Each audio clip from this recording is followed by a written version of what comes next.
Double fertilisation നടക്കുന്നത് എവിടെയാണ്, അല്ലെങ്കിൽ ഡബിൾ ഫെർട്ടിലൈസേഷൻ നടക്കുന്നത് എവിടെ മാത്രമാണ്?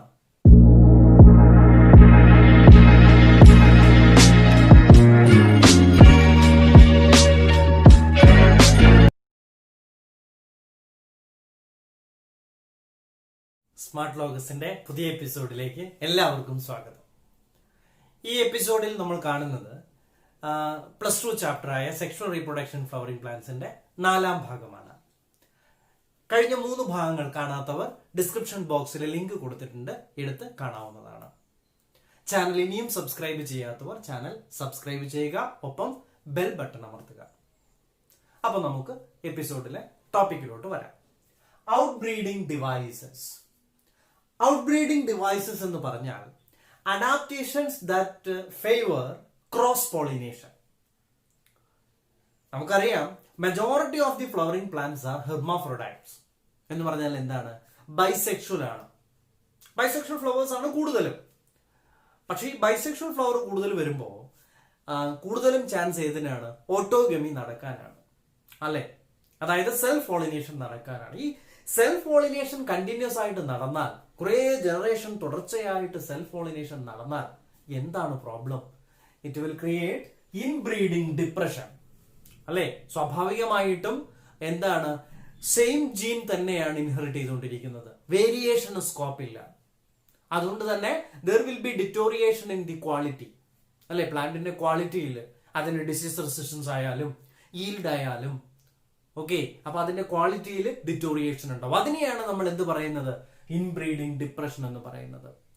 അപ്പൊ ഇത് ഓവർകം ചെയ്യാൻ വേണ്ടിയിട്ട് നാച്ചുറൽ ആയിട്ട് തന്നെ പ്രകൃതിയിൽ പ്ലാന്റില് അഡാപ്റ്റേഷൻസ് ഇവോൾവ് ചെയ്തിട്ടുണ്ട്. ഈ അഡാപ്റ്റേഷനെയാണ് നമ്മൾ എന്ത് പറയുന്നത്? ഔട്ട്ബ്രീഡിംഗ് ഡിവൈസസ് എന്ന് പറയുന്നത്. സ്വാഭാവികമായിട്ടും ഈ അഡാപ്റ്റേഷൻ ക്രോസ് പോളിനേഷനെ പ്രൊമോട്ട് ചെയ്യുന്നതായിരിക്കുമല്ലോ. നമുക്ക് നോക്കാം ഏതൊക്കെയാണ് ഈ അഡാപ്റ്റേഷൻസ് എന്ന്. ഒന്നാമത്തത്, pollen release and stigma receptivity are not synchronised. Pollen release ചെയ്യുന്ന സമയത്ത് തന്നെ സ്റ്റിഗ്മ റിസെപ്റ്റീവ് ആയിട്ട് ഇരുന്നാൽ ഓട്ടോഗമി നടക്കും, സെൽഫ് പോളിനേഷൻ നടക്കും. അപ്പൊ ഇവിടെ ഇറ്റ് ഈസ് നോട്ട് സിങ്ക്രോണൈസ്ഡ്. അപ്പോ പോളൻ റിലീസ് ആവുന്ന സമയത്തേക്ക് സ്റ്റിഗ്മ റിസെപ്റ്റീവ് അല്ലെങ്കിൽ പിന്നെ അതേ സ്റ്റിഗ്മയിൽ അതിൽ വീണ് കഴിഞ്ഞാൽ സെൽഫ് പോളിനേഷൻ നടക്കില്ല. ഇനി സ്റ്റിഗ്മ റിസെപ്റ്റീവ് ആവുന്ന സമയത്തേക്ക് പോളൻ റിലീസും നടക്കുന്നില്ലെങ്കിലും എന്ത് നടക്കില്ല? സെൽഫ് പോളിനേഷൻ നടക്കില്ല. അപ്പോ it is an adaptation that favour cross pollination. Okay, ഇനി stigma and anther are placed at different positions in some other species. അല്ലെ, ഓരോ സ്പീഷീസിലും ഓരോ അഡാപ്റ്റേഷൻ ആണ് കാണുന്നത്. ചില സ്പീഷീസിൽ അഡാപ്റ്റേഷൻ ആണ് ആദ്യം പറഞ്ഞത്. മറ്റു ചില പ്ലാന്റ് സ്പീഷീസിൽ കാണുന്നത് stigma and anther are placed at different positions. Different പൊസിഷൻസിൽ വരുമ്പോഴത്തേക്ക് എന്ത് സംഭവിക്കില്ല? സെൽഫ് പോളിനേഷൻ നടക്കണമെങ്കിൽ they should lie very close to each other, അല്ലെ? വളരെ അടുത്തടുത്താണെങ്കിലേ സെൽഫ് പോളിനേഷൻ നടക്കുള്ളൂ. ആ ഡിഫറെന്റ് പൊസിഷൻസ് ആവുമ്പോൾ സെൽഫ് പോളിനേഷൻ നടക്കാനുള്ള സാധ്യത കുറയുന്നു. എന്ന് പറയുമ്പോൾ ഏതിനുള്ള സാധ്യത കൂടുന്നു? ക്രോസ് പോളിനേഷൻ നടക്കാനുള്ള സാധ്യത കൂടിക്കൂടി വരുന്നു. ഓക്കെ, മൂന്നാമത്തത്, ഇനിയും ചില സ്പീഷീസിൽ, പ്ലാന്റ് സ്പീഷീസിൽ കാണുന്നത് എന്താണെന്ന് അറിയാമോ? വേറൊരു മെക്കാനിസമാണ്, ഒരു ജനറ്റിക് മെക്കാനിസമാണ്. എന്താണ് ആ genetic mechanism? That genetic mechanism is known as self incompatibility. ഇതെന്താണ് സംഭവം? Self incompatibility. സ്റ്റിഗ്മയില് സെൽഫ് പോളൻ ഗ്രെയിൻസ് വീഴും, ഫോറിൻ പോളൻ ഗ്രെയിൻസും വന്ന് വീഴും. പക്ഷേ ഏത് മാത്രമേ ജെർമിനേറ്റ് ചെയ്യുള്ളൂ? ഫോറിൻ പോളൻ ഗ്രെയിൻസ് മാത്രമേ ജെർമിനേറ്റ് ചെയ്യുള്ളൂ. സെൽഫ് പോളൻ ഗ്രെയിൻസ് ജെർമിനേറ്റ് ചെയ്യില്ല. മനസ്സിലായോ? This mechanism prevents the germination of pollen grain or prevents the growth of pollen tube. മനസ്സിലായോ? അപ്പൊ സെൽഫ് പോളൻ ഗ്രെയിന് ജെർമിനേറ്റ് ചെയ്യാൻ സാധിക്കില്ല, ഫോറിൻ പോളൻ ഗ്രെയിൻ മാത്രം ജെർമിനേറ്റ് ചെയ്യും. സ്വാഭാവികമായിട്ട് ഏത് മാത്രമേ നടക്കുള്ളൂ? ക്രോസ് പോളിനേഷൻ മാത്രമേ നടക്കുള്ളൂ. അങ്ങനെ ഒരു ജനറ്റിക് മെക്കാനിസം ആണ് ചില സ്പീഷീസിൽ കാണുന്നത്. ഇനിയും ചില സ്പീഷീസിൽ കാണുന്ന മറ്റൊരു മെക്കാനിസം ആണ് എന്താണ്? Presence of unisexual flowers. Presence of unisexual flowers in monoecious plants prevents autogamy. ശരിയല്ലേ? ആലോചിച്ച് നോക്കിയേ. മൊണേഷ്യസ് പ്ലാന്റ് എന്ന് പറഞ്ഞാൽ എന്താണ്? പ്ലാന്റ് ബൈസെക്ഷൽ ആണ്, അല്ലെ? പ്ലാന്റ് ബൈസെക്ഷൽ ആണ്. അതിലുള്ള ഫ്ലവർ യൂണിസെക്ഷൽ ആണെങ്കിൽ എന്ന് വെച്ചാൽ മെയിൽ ഫ്ലവർ വേറെ കാണും, ഫീമെയിൽ ഫ്ലവർ വേറെ കാണും, ഒരേ പ്ലാന്റിൽ തന്നെ. അങ്ങനെയാണെങ്കിൽ അവിടെ ഏത് നടക്കില്ല? ഓട്ടോഗമി നടക്കില്ല. പക്ഷെ ഏത് നടക്കാം? ഗെയ്റ്റനോഗമി നടക്കാം. അതാണ് പറഞ്ഞത്. Presence of unisexual flowers in monoecious plants prevents autogamy but not geitonogamy. Unisexual flowers ഉള്ള monoecious plants എക്സാമ്പിൾ ആണ് ഇത് രണ്ടും, കാസ്റ്റർ ആൻഡ് മെയ്സ്. അപ്പൊ പോയിന്റ് ക്ലിയർ അല്ലേ? Presence of unisexual flowers in monoecious plants prevents autogamy but not geitonogamy. ഇനി presence of unisexual flowers in dioecious plants prevents both. അല്ലെ, ഡയോഷ്യസ് plants എന്ന് പറഞ്ഞാൽ യൂണിസെക്ഷൽ പ്ലാന്റ് ആണ്. മെയിൽ ഫ്ലവർ ഒരു പ്ലാന്റിലാണ് കാണുക, female flower വേറൊരു പ്ലാന്റിലാണ് കാണുക. അപ്പൊ സ്വാഭാവികമായിട്ടും അവിടെ ഓട്ടോഗമി നടക്കില്ല, ഗെയ്റ്റനോഗമിയും നടക്കില്ല. ഏത് മാത്രമേ നടക്കുകയുള്ളൂ? ക്രോസ് പോളിനേഷൻ, സീനോഗമി മാത്രമേ നടക്കുകയുള്ളൂ. ഓക്കെ, അങ്ങനെ ഒരു പ്ലാന്റിന് എക്സാമ്പിൾ ആണ്, ഡയോഷ്യസ് പ്ലാന്റിന് എക്സാമ്പിൾ ആണ് പപ്പായ. ഓക്കെ, അപ്പൊ ഇത്രയുമാണ് ഔട്ട് ബ്രീഡിംഗ് ഡിവൈസസ്. അപ്പൊ ഏതൊക്കെയാണ് ഔട്ട് ബ്രീഡിംഗ് ഡിവൈസസ്? അല്ലേ, ഏതൊക്കെയാണ് adaptations? Stigma receptivity, pollen release not synchronised. Okay, പിന്നെ they are placed at different positions, പിന്നെ സെൽഫ് ഇൻകോമ്പാറ്റബിലിറ്റി, പിന്നെ പ്രസൻസ് ഓഫ് യൂണിസെക്ഷൽ ഫ്ലവേഴ്സ്. അടുത്തത് pollen pistil interaction. Actually pollination does not guarantee the transfer of right type of pollen grains എന്ന് പറയാം. ശരിയല്ലേ? ഈ pollinating agents pollen grains transfer ചെയ്യുമ്പോൾ ഒരു പ്രത്യേക സ്പീഷീസ് പോളൻ ഗ്രെയിൻ മാത്രമേ ട്രാൻസ്ഫർ ചെയ്യുള്ളൂ, അല്ലെ, പോളിനേഷൻ നടത്തുള്ളൂ, അങ്ങനെയൊന്നുമില്ല. ഉണ്ടോ?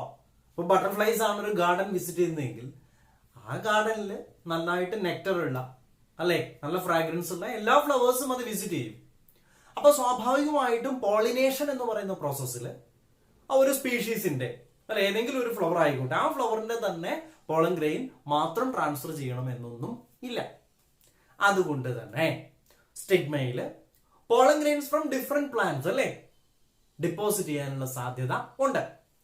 അപ്പൊ സ്വാഭാവികമായിട്ട് ഇതിന്റെ സെലക്ഷൻ നടക്കുന്നത് എവിടെയാണ്? സ്റ്റിഗ്മയിലാണ്.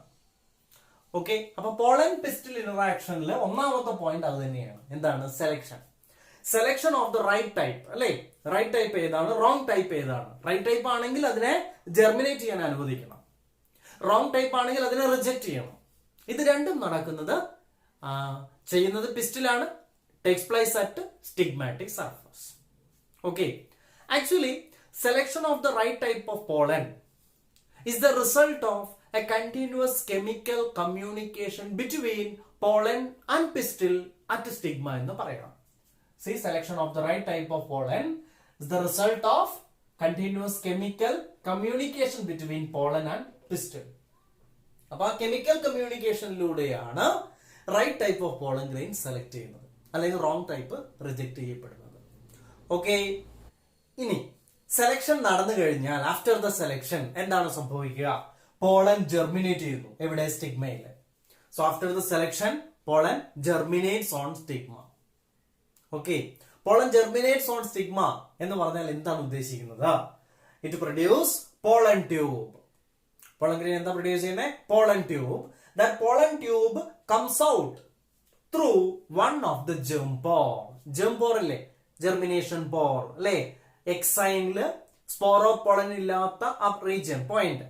അപ്പൊ അതിലൂടെ പോളൻ ട്യൂബ് പുറത്തു വരുന്നു. സോ പോളൻ ജെർമിനേറ്റ്സ് എന്ന് പറഞ്ഞാൽ pollen tube comes out through germ pore. Germ പോറിലൂടെ പോളൻ ട്യൂബ് പുറത്തു വരുന്നു. ഈ പോളൻ ട്യൂബിനകത്തേക്ക് ഈ പോളൻ ഗ്രെയിന്റെ content, pollen grain content of the pollen grain will move into pollen tube. അതിനകത്തേക്ക് മൂവ് ചെയ്യുന്നു. ഇനി if pollen grains are released at two-celled stage, two-cell ഏതൊക്കെയാണ്? Vegetative cell, generative cell. two-celled സ്റ്റേജിലാണ് release ചെയ്യുന്നതെങ്കിൽ that generative cell divides and form two male gametes. Okay, three-celled സ്റ്റേജിലാണ് release ചെയ്യുന്നതെങ്കിൽ പിന്നെ അതിന്റെ ആവശ്യമില്ല, ഓൾറെഡി ഡിവൈഡഡ് ആയിരിക്കും, മെയിൽ ഗമേറ്റ് പ്രൊഡ്യൂസ് ചെയ്തിട്ടുണ്ടാവും. Okay, yes. അപ്പോ pollen germinates, pollen tube comes out through germ pore, then the content of the pollen grain move into pollen tube, and then the nucleus of the vegetative cell now act as nucleus of pollen tube.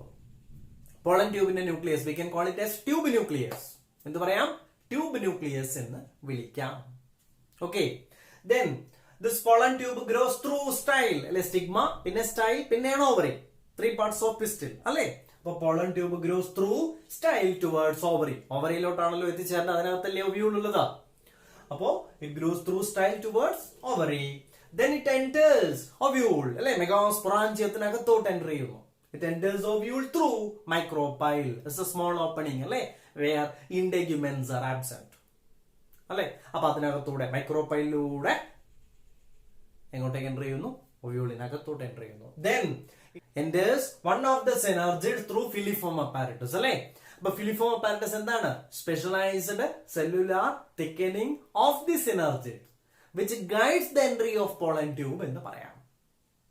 Okay, അങ്ങനെ സിനർജിഡിലോട്ട് വന്നു കഴിഞ്ഞു എന്ന് പറഞ്ഞാൽ embryo സാക്കിനകത്തോട്ട് കടന്നു കഴിഞ്ഞു. Okay, then after entering into synergid or embryo sac, the pollen tube bursts and male gametes are released. Okay, അപ്പൊ ഇത്രയും കാര്യങ്ങളാണ് ഏതിനകത്ത് വരുന്നത്? പോളൻ പിസ്റ്റൽ ഇന്ററാക്ഷനിൽ വരുന്നത്. അപ്പൊ ഏതൊക്കെയാണ്? ആഫ്റ്റർ പോളിനേഷൻ ആണ്, ബിഫോർ ഫെർട്ടിലൈസേഷൻ ആണ്. പോളൻ പിസ്റ്റൽ ഇന്ററാക്ഷൻ വരുന്നത് after pollination, then before fertilization, in between ആണ് വരുന്നത്. സോ ആദ്യം selection of the right type of pollen grain. After selection pollen germination. After germination, pollen tube growth through style carrying the male gametes. Then it enters the ovule and finally into the embryo sac. അടുത്തത് artificial ഹൈബ്രിഡൈസേഷനെ കുറിച്ചാണ്. ഇപ്പൊ natural ആയിട്ട് cross പോളിനേഷനെ കുറിച്ച് നമ്മൾ പറഞ്ഞു, അല്ലെ? പക്ഷെ cross pollination ആണെങ്കിലും ഡിഫറെന്റ് പ്ലാന്റ്സ് ആണെന്നേ ഉള്ളൂ, ഓഫ് ദി സെയിം സ്പീഷീസ് ആണ്. ആർട്ടിഫിഷ്യൽ ഹൈബ്രിഡൈസേഷൻ നമ്മൾ മനുഷ്യർ ചെയ്യുന്നതാണ്. ക്രോപ്പ് ഇംപ്രൂവ്മെന്റ് പ്രോഗ്രാമിൽ അല്ലെങ്കിൽ പ്ലാന്റ് ബ്രീഡിംഗിൽ ഒരു മേജർ അപ്രോച്ച് തന്നെയാണ് ഇത് ആർട്ടിഫിഷ്യൽ ഹൈബ്രിഡൈസേഷൻ. എന്താണ് ഇതിന്റെ objective? To produce superior plants, അല്ലെ? Superior varieties of plants produce ചെയ്യാനാണ് എന്ത് ചെയ്യുന്നത്? ആർട്ടിഫിഷ്യൽ ഹൈബ്രിഡൈസേഷൻ ചെയ്യുന്നത്. അപ്പൊ എന്താണ് ഇവിടെ ചെയ്യുന്നത്?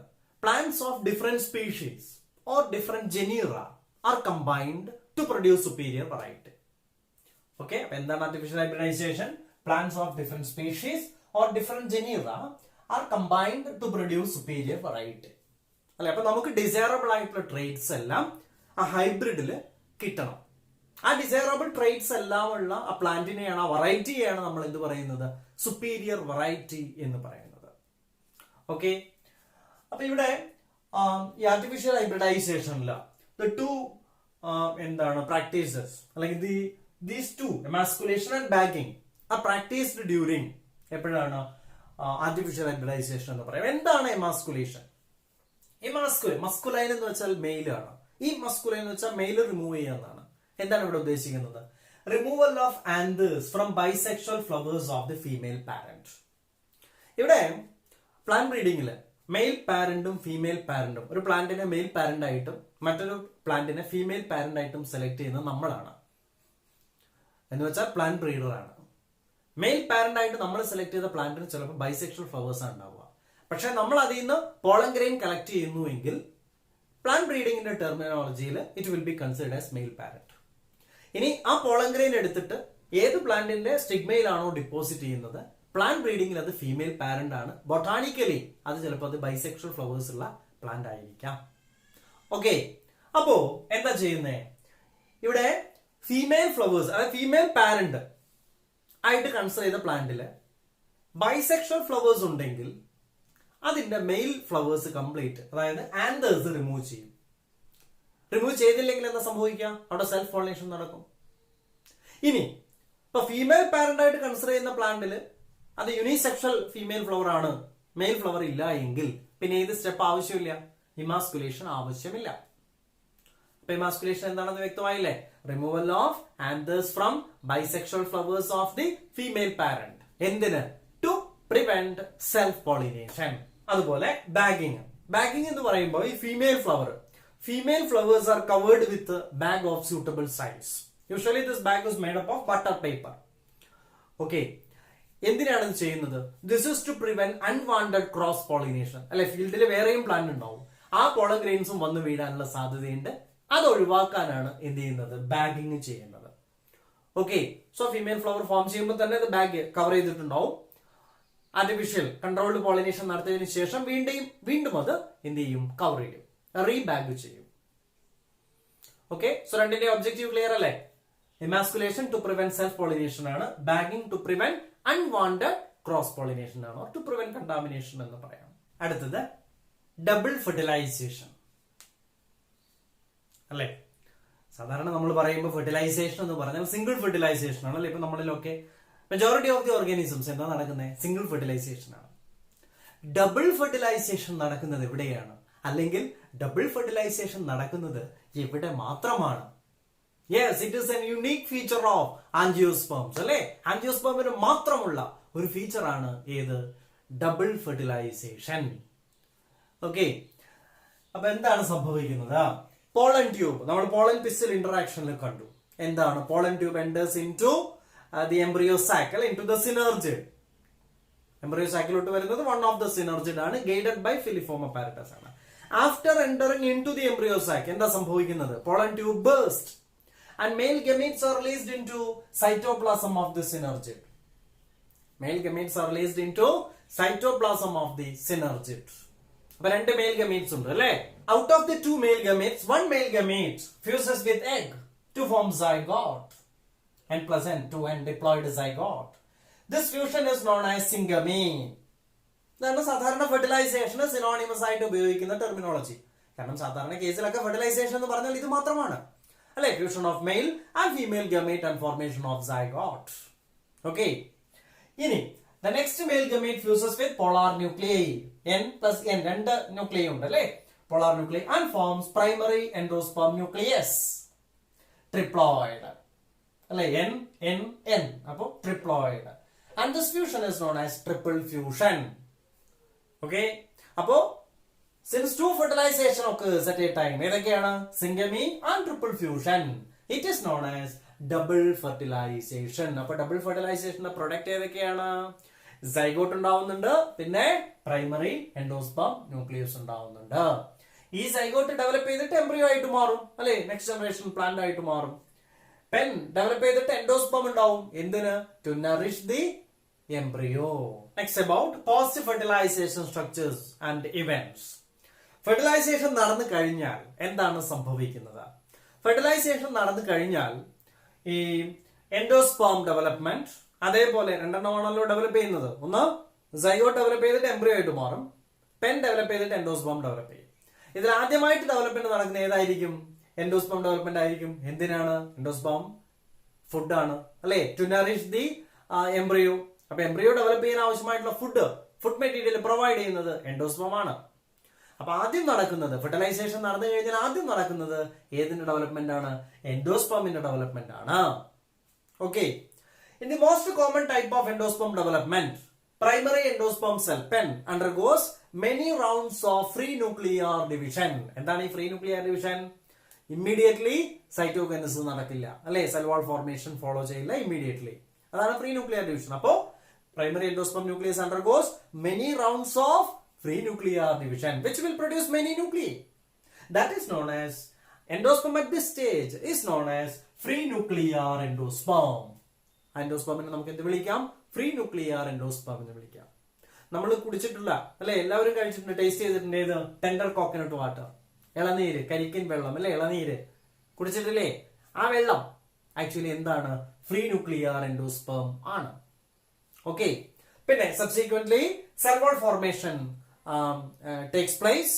It will be followed by അല്ലെ? പിന്നീട് സെൽ വാൾ ഫോർമേഷൻ നടക്കുമ്പോൾ എൻഡോസ്പേം എന്തായിട്ട് മാറും? സെല്ലുലാർ ആയിട്ട് മാറും. അപ്പൊ ലേറ്റർ എന്താണ് സംഭവിക്കുന്നത്? Cell wall formation takes place and endosperm becomes cellular. അപ്പൊ ഡിഫറൻസ് മനസ്സിലായില്ലേ? ഫ്രീ ന്യൂക്ലിയർ എൻഡോസ്പേമില് സെൽ വാൾ ഇല്ല, ഫ്രീ ന്യൂക്ലിയ ആണ്. സെല്ലുലാർ എൻഡോസ്പേമിന് സെൽ വാൾ ഫോം ചെയ്യുന്നുണ്ട്. സെല്ലുലാർ എൻഡോസ്പേമിന് നല്ലൊരു എക്സാമ്പിൾ ആണ് ഏത്? ഇതേ ടെൻഡർ കോക്കനട്ടില് നമ്മൾ എന്താണ് കോക്കനട്ട് വാട്ടർ കുടിച്ചു കഴിഞ്ഞിട്ട് അകത്തുള്ള അല്ലെ വൈറ്റ് കേർണൽ കഴിച്ചിട്ടുണ്ട് അല്ലെ? നല്ല ടേസ്റ്റിയാണ്. അതെന്താണ്? സെല്ലുലാർ എൻഡോസ്പേം ആണ്. അപ്പൊ രണ്ടിനും എക്സാമ്പിൾ ആയി. ഫ്രീ ന്യൂക്ലിയർ എൻഡോസ്പേമിന് എക്സാമ്പിൾ ആയി, സെല്ലുലാർ എൻഡോസ്പേമിനും എക്സാമ്പിൾ ആയി. എൻഡോസ്പേമിന്റെ പ്രസൻസും ആബ്സെൻസും അനുസരിച്ച് നമുക്ക് സീഡിനെ ക്ലാസിഫൈ ചെയ്യാം. ഏതൊക്കെയാണ്? നോൺ എൻഡോസ്പേമസ് അല്ലെങ്കിൽ നോൺ ആൽബുമിനസ് സീഡ്, അതേപോലെ ആൽബുമിനസ് അല്ലെങ്കിൽ എൻഡോസ്പേമസ് സീഡ്. എന്താണ് ഡിഫറൻസ് നമുക്ക് നോക്കാം. സി, നോൺ ആൽബുമിനസ് അല്ലെങ്കിൽ നോൺ എൻഡോസ്പേമസ് സീഡ് എന്ന് പറഞ്ഞാൽ മെച്യൂർ സീഡിൽ എൻഡോസ്പേം ഇല്ല. എന്തുകൊണ്ട് മെച്യൂർ സീഡിൽ എൻഡോസ്പേം ഇല്ല? Because endosperm is completely consumed by developing embryo. Embryo develop ചെയ്യാനാണല്ലോ എൻഡോസ്പേം ഫോം ചെയ്യുന്നത്. അപ്പൊ എംബ്രിയോ പൂർണ്ണമായിട്ടും എൻഡോസ്പേം ഉപയോഗിച്ച് തീർത്താൽ പിന്നെ മെച്യൂർ സീഡിൽ അത് ബാക്കി ഉണ്ടാവില്ല. അപ്പോൾ നമ്മൾ ആ സീഡിനെ നോൺ എൻഡോസ്പെർമസ് സീഡ് എന്നോ നോൺ ആൽബുമിനസ് സീഡ് എന്നോ വിളിക്കുന്നു. ജനറലി ഡൈക്കോട്ട് സീഡ്സ് ഏത് കാറ്റഗറിയിൽ വരുന്നു? നോൺ ആൽബുമിനസ്, നോൺ എൻഡോസ്പെർമസ് ജനറലി ആണ് പറയുന്നത്. എക്സാമ്പിൾ ആണ് പീ, ഗ്രൗണ്ട് നട്ട്, ബീൻസ് ഒക്കെ. അപ്പൊ ആൽബുമിനസ് അല്ലെങ്കിൽ എൻഡോസ്പെർമസ് സീഡ് എന്താണെന്ന് മനസ്സിലായില്ലേ? Endosperm is present in the mature seed എന്ന് പറഞ്ഞാൽ ഇൻഡയറക്റ്റ് മീനിങ് എന്താണ്? It is not completely consumed during the embryonic development. പൂർണ്ണമായിട്ടും കൺസ്യൂം ചെയ്തിരുന്നില്ല, അതുകൊണ്ടാണ് മെച്യൂർ സീഡിൽ അത് ബാക്കിയായിരിക്കുന്നത്. ഇതിന് എക്സാമ്പിൾ ആണ് കാസ്റ്റർ ആൻഡ് കോക്കനട്ട്. അല്ലെ, ജനറലി മോണോകോട്ട് സീഡ്സ് ആണ് എൻഡോസ്പെർമസ് ആവുന്നത്. മെയ്സ് എക്സാമ്പിൾ ആണ്, അല്ലെ, +1 മോർഫോളജിയിൽ നമ്മൾ പഠിച്ചിട്ടുണ്ട്. കോക്കനട്ട് എക്സാമ്പിൾ ആണ്. കാസ്റ്റർ ഒരു ഡൈക്കോട്ട് ആണ്, എക്സെപ്ഷൻ ആണ് കേട്ടോ. Castor is a dicot with endospermous or albuminous seed ആണ്. ഈ എപ്പിസോഡിൽ നമ്മൾ പഠിച്ച കാര്യങ്ങൾ ഇത്രയുമാണ്. ഏതൊക്കെയാണ്? ഔട്ട് ബ്രീഡിംഗ് ഡിവൈസിനെ കുറിച്ച് പഠിച്ചു, അല്ലെ, പോളൻ പിസ്റ്റൽ ഇന്ററാക്ഷൻ ഡീറ്റെയിൽഡ് ആയിട്ട് പഠിച്ചു. പിന്നെ ആർട്ടിഫിഷ്യൽ ഹൈബ്രിഡൈസേഷൻ, അതിനകത്ത് വരുന്ന ടെക്നിക്കുകളായിട്ടുള്ള എമാസ്കുലേഷൻ, അതേപോലെ ബാഗിങ്, പിന്നെ ഡബിൾ ഫെർട്ടിലൈസേഷനെ കുറിച്ച് പഠിച്ചു. പിന്നെ ഡെവലപ്മെന്റ്, പോസ്റ്റ് ഫെർട്ടിലൈസേഷൻ ഇവന്റ്സിലെ ഡെവലപ്മെന്റ് ഓഫ് ദി എൻഡോസ്പേം, അതേപോലെ classification of seed based on the presence or absence of endosperm. ഇത്രയും കാര്യങ്ങളാണ് ഈ എപ്പിസോഡിൽ നമ്മൾ കണ്ടത്. നന്നായിട്ട് NCERT വായിച്ചു നോക്കുക. വീഡിയോ കണ്ടതിന് ശേഷം NCERT നന്നായിട്ട് വായിച്ചു കഴിഞ്ഞാൽ നിങ്ങൾക്ക് നന്നായിട്ട് മനസ്സിലാവും, നന്നായിട്ട് പഠിക്കാൻ സാധിക്കും. ഇതുവരെ വീഡിയോ കണ്ടതിന് എല്ലാവർക്കും നന്ദി.